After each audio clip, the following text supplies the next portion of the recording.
আজকে সহজ ২ টি রান্না শেয়ার করলাম। আপনারাও কি এভাবে করেন? প্রথমে চিচিঙ্গা ভাজা করলাম। চিচিঙ্গাগুলোকে সামান্য পানি এবং হলুদ লবণ দিয়ে হাফ সেদ্ধ করে নিয়েছি। এরপর আলাদা একটি কড়াইয়ের মধ্যে তেল গরম করে পেঁয়াজ, কাঁচা লঙ্কা ফালি দিয়ে নরম করে ভেজে নিয়ে এর মধ্যে কুশিগুলো দিয়ে নেড়েচেড়ে ভেজে নিয়েছি। পাশের চুলাতে প্রেসার কুকারের মধ্যে ছোলার ডাল হলুদ লবণ দিয়ে সেদ্ধ করে নিয়েছি। ভাজিটা নামিয়ে ডালটা রান্না করে নেব।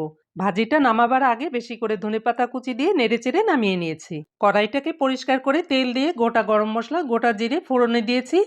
এরপর দিয়েছি পেঁয়াজ কুচি। পেঁয়াজটা একটু নরম করে ভেজে নিয়েছি। দিয়েছি আদা রসুন বাটা, জিরে গুঁড়ো, মরিচ গুঁড়ো। এগুলোকে সামান্য পানি দিয়ে মিশিয়ে নিয়েছি। ২-১ মিনিট কষিয়ে দিয়েছি টমেটো কুচি, সামান্য গোলমরিচের গুঁড়ো।